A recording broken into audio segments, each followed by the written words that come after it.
My name is Tracey and I am a member of a group of werewolves called the Pack. And unlike in old tales, we must consume the flesh of the dead. It's called the sickness, and we meet once a month for a feast to calm our wolf-like hunger down. After disappearing for a fortnight, Michael had decided to show up.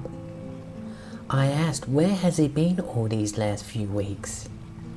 He told me he was planning to give the body of Manfred, the serial killer, to the group as a gift. He then got nervous, dumped the body into a lake, and ran off. He apologized for being a coward, but when he had heard of the murders that were plaguing the town, he came back to bring the killer to justice. I sighed. Michael hadn't learned a thing. He was still playing the role of a vigilante. I explained all what we knew. Michael looked scared.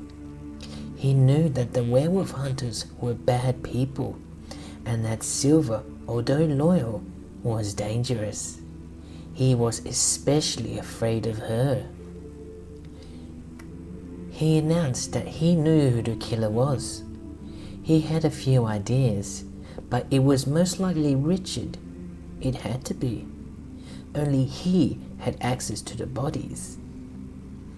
I tried to explain about the man in black, but he wasn't listening. He wanted me to help. We were going to set up a trap, and I was the bait. I was to invite Richard over for dinner.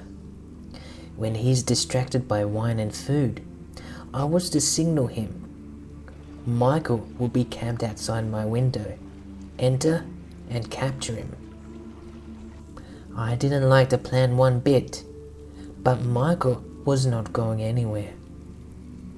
He said that I owed him after refusing his request the last time. With no other option, I had to agree.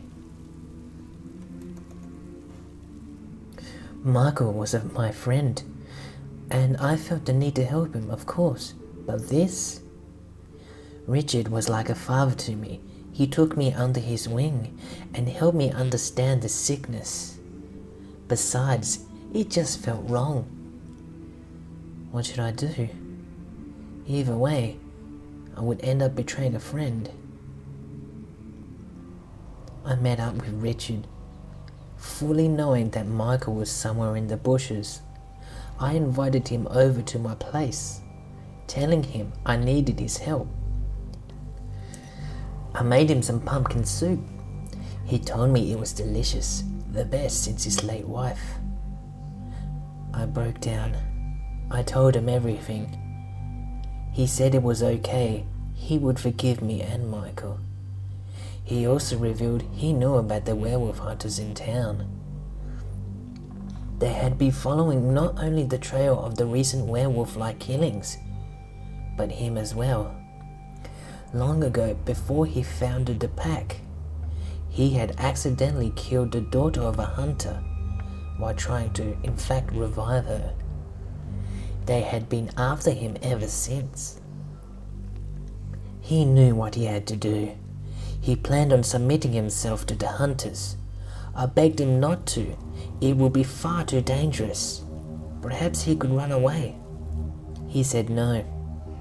The hunters, after a time, would pick an innocent person and execute them, claiming that they were the werewolf.